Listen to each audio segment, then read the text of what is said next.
Welcome, ladies and gentlemen.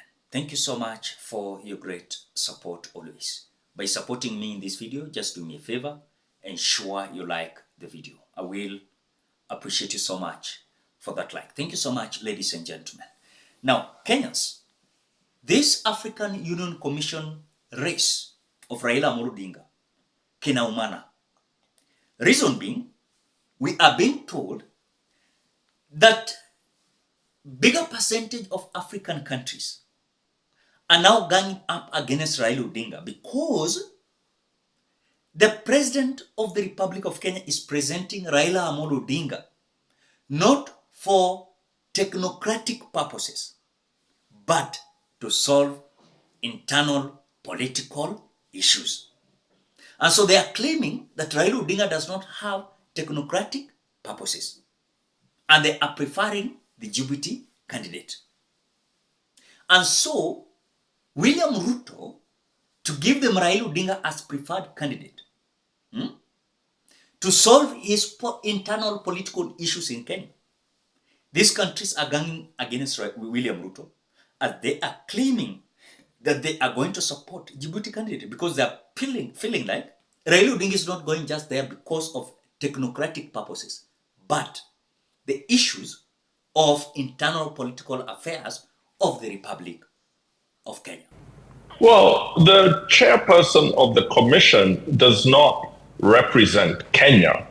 And in fact, any real show of promoting Kenyan interests would not be taken well, and the chairperson would come under considerable pressure. So I'm not sure that Kenya is going to, in itself, win anything out of the chairing, other than the prestige of having one of its citizens heading the African Union Commission. Now, of course, Kenya is seeking this position not due to technocratic reasons, but due to political ones. Kenya wants to promote Raila Odinga because of his political profile, because of our internal political dynamics. And so him going to the African Union, I think, will be a considerable victory for him on a personal level. It'll be an indication of the Ruto administration's ability to win a continental race, something which Kenya has struggled to do since we won the non-permanent position in the Security Council. And it'll profile our diplomacy and its ability to get results continentally. Balozi, at the end of the day... Now, as you have listened to the statement of the ambassador, we are being told that in this issue of African Union Commission election, there are two sides that are going to decide whoever is going to be the chair, and that is Anglophone and Francophone. We are being told that we have Organization of Islamic Conference that has just endorsed the Djibouti candidate. And this Organization of Islamic Organization is having 26 countries. 26 countries. Remember, in Africa, we are having 54 countries. And these 54 countries, we have 3 countries banned from the African Union Commission because of the coups you saw the other day. These 3 countries are Burkina Faso, Mali, and Niger. And so when you take 54 minus 3, you remain with 51 countries that are going to vote. Then already 26 is supporting and endorsing Djibouti because they're feeling like the Djibouti is presenting himself or being presented as someone who represents the technocratic purposes, but not the internal political issues of Djibouti. But Raila Odinga is being presented in African Union Commission as something to solve William Ruto's political or internal political issues in Kenya. So Raila Odinga is already having 9, those who are going to support him, then 26 for the Djibouti. We are remaining with roughly, I think, 21 when minus from 19, you remain with not 21, 25. Remain with 6 countries. Now, We are being told, how is Raila Odinga going to win this seat? As already the Organization of Islamic Conference has just endorsed the Djibouti candidate. And remember, the organization is having 26 countries. And they're feeling like the Djibouti candidate is representing their interest, technocratic purposes. And so to win this seat, you must have 2/3 of the votes. That is 37. 37 votes. Remember, the voting in AU is so secretive. And those who are even promising Raila Odinga, you will be shocked tomorrow voting for Djibouti candidate. So kinaumana pale African Union Commission. Let us listen for more. To Anglophone and Francophone votes, is that what it boils down to? It boils down to the determination of the states backing these candidates, their ability to wield leverage and put financial resources into the race. The fact of the matter is that there's going to be strong opposition to Raila's candidature. The Organization of Islamic Conference has endorsed the Djiboutian foreign minister. He is counting on the Francophone, Anglophone divide. You have 27 African members of the Organization of Islamic Conference. You have 26 or so countries that identify as Francophone. 18 are both Francophone and OIC members. I would assume a significant number, if not all of that number, is going to back the Djiboutian foreign minister. Then you will have the candidate Raila's stances are very Pan-Africanist, and one of those has been the endorsement and strong support for Sahrawi and its quest for self-determination, and that automatically comes with a strong opposition from countries such as Morocco, who will lend their weight to other candidates who can counter that. The last bids Kenya made in 2017 quite literally ended in tears. Do you think that there are lessons Raila's campaign team can take from that experience?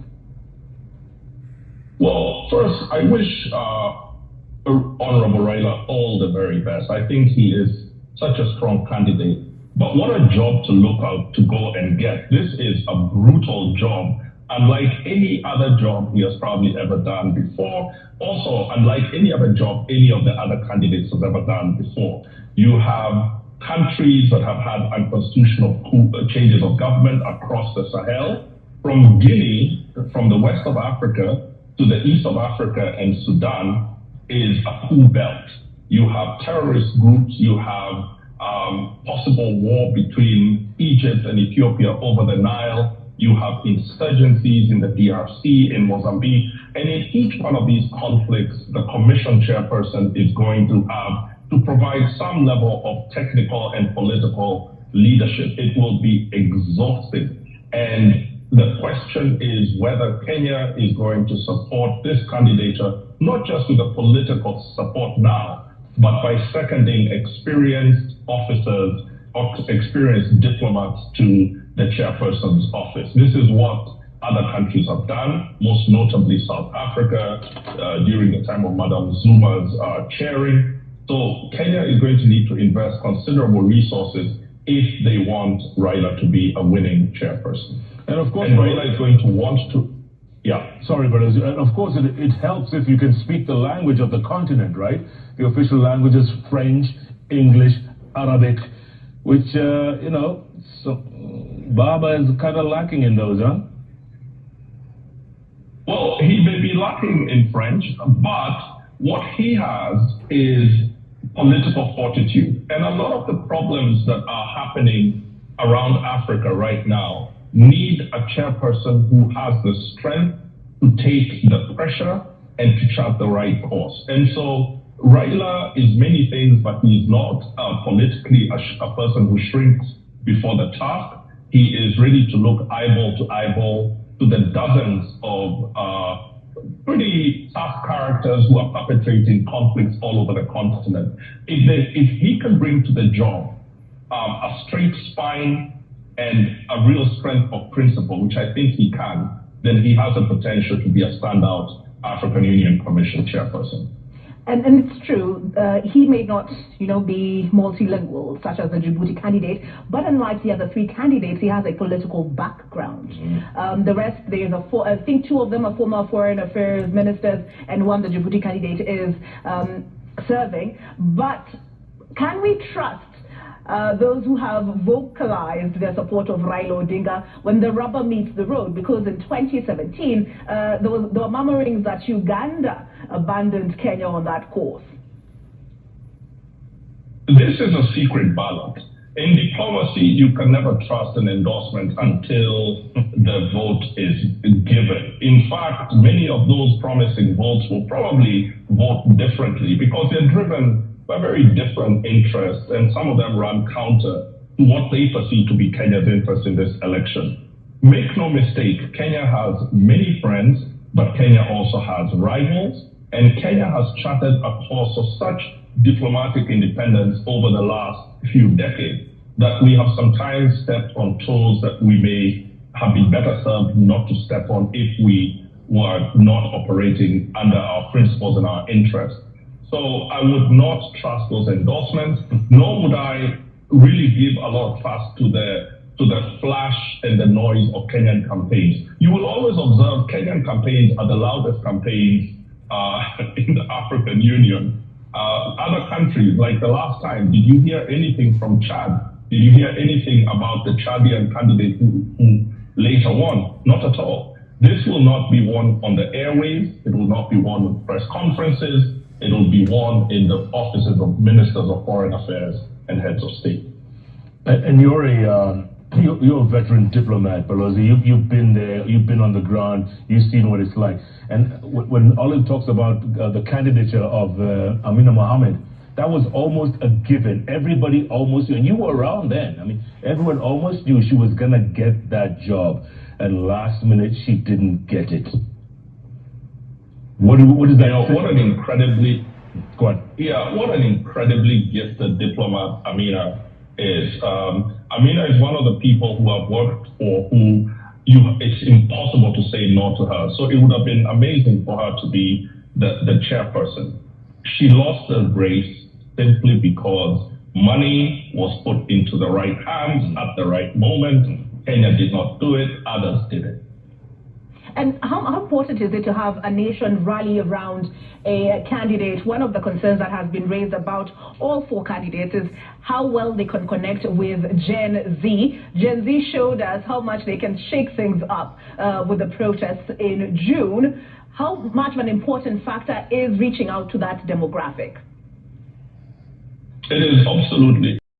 So, ladies and gentlemen, that is how you can understand an inclusive statistics. The possibility of Raila Odinga winning this seat is becoming so minimal. And I think wakati Raila Odinga anasukuma kuenda pale, you understand it very clear. William Ruto is having his political agenda. Not that they have some agendas to Africa. Na penye najua inaenda kuwageuka ni kwamba bigger percentage of countries are feeling like no. Because remember, when these people are going to vote, they are listening to the ground. Nini nafanyika Kenya?